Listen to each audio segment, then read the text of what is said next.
You know, after all these frustrations I've had with headset issues, this is kind of funny that I can be more vocal with that one. Anyway, me and my my pity girl. Some of you can appreciate this, or having her. This is our game, and this one's for mommy. This one is mine. This is the game we ultimately play.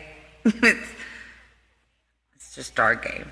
It's probably only funny to us, but Bacon, I know you'll probably love it. So I'll go ahead and share it. She just brought me her toy. And this is Baby Girl, of course. She's the one that stays in my room. So, in my room right now. Otherwise, I'd share with you how Abby likes to sit on her toy for she can sit on it for 5-6 hours, the Yorkie. She'll sit on her toy 5-6 hours just waiting to look for an argument with you. To pick a bone with you if you try to take her toy away. Because she's getting old and aggravated and angry. But Baby Girl, which is the pitty, is a little bit younger than her. She's a stray that roamed up about a year and a half ago. She's the one that almost killed the Papillon, the one that went to doggy jail, so to speak, in quarantine for the 10 days that I went through so much trouble with. Wasn't her fault, but she bit me because of her and the Papillon's altercation. That's the pitty. You know which one I'm talking about, Bacon. So I shared this mainly for you because although if you know of her and Brown Eyed Girl, and not many really know her story aside from you and some on Facebook. So this is Baby Girl, the one that just had the sloppy eating sandwich experience with me that eats half of every meal I ever have. She's my girl. She gets everything. She's the best boyfriend I've ever had. When it gets cold in my room, which it does because I have the window AC running, she actually will claw her way until I lift up the cover and put her under it. That's what she's used to me doing, is lifting the cover for her to snuggle with me. That's what I do. I like to get it cold enough to snuggle. And so she's learned. She's picked up on that. And if it gets that cold, she will shake and she will claw the cover until I lift it. She get under it. So that's my pitty girl for you, though. She is my love bug. She's my everything.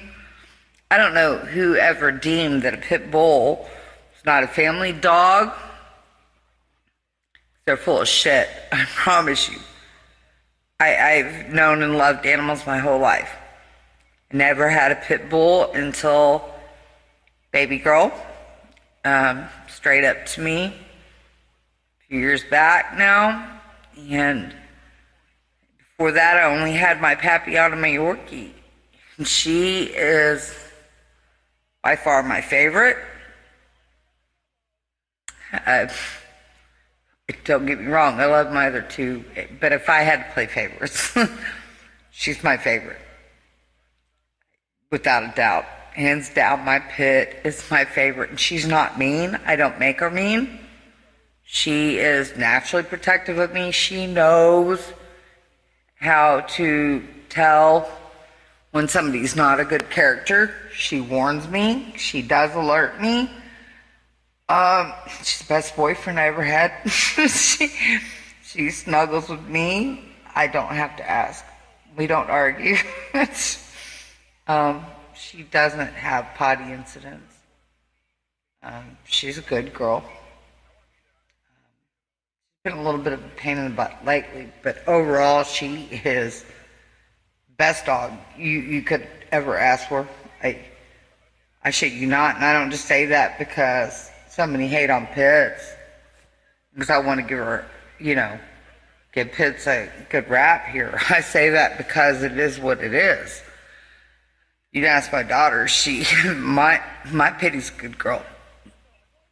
She is a good girl.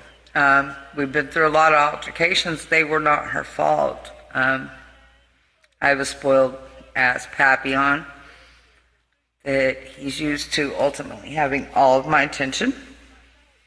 And they've had a few squabbles. Her being the bigger of the two, she ended the squabble, but he's the one that initiated it. I've got caught in between that squabble. I've gotten bitten.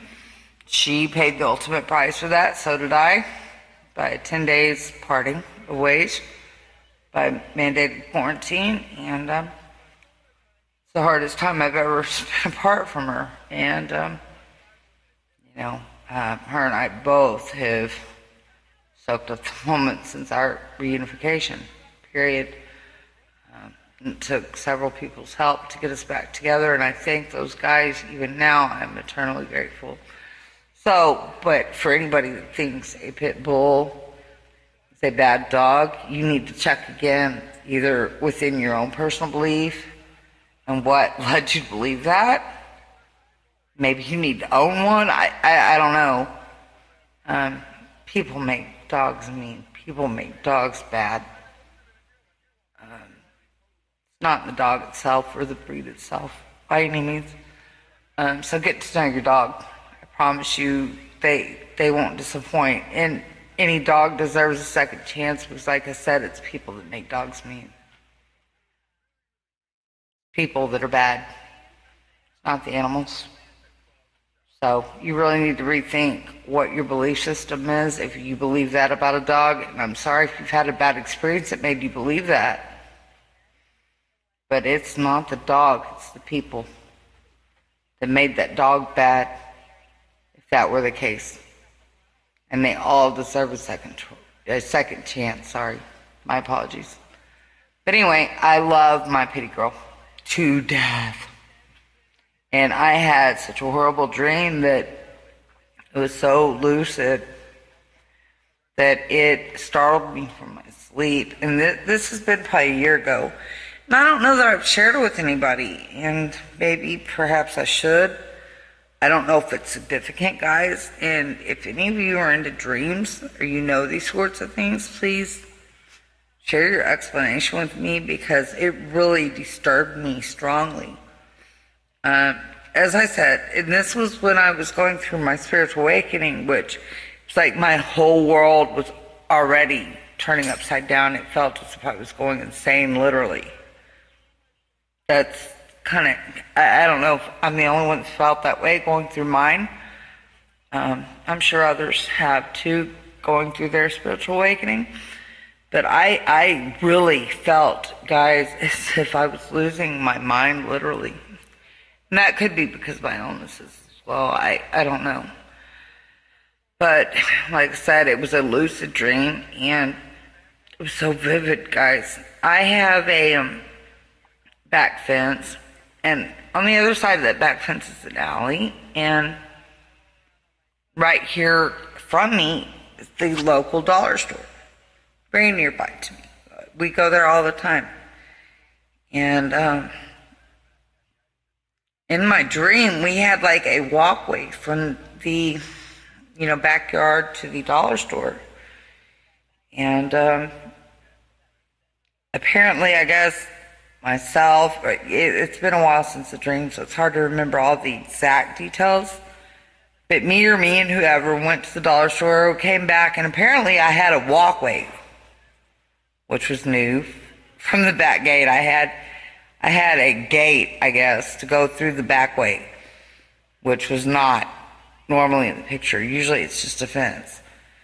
And then coming through, all of a sudden I heard commotion, ran out to the front, through my house, through the front door, and my pitty girl was laying there in the front yard.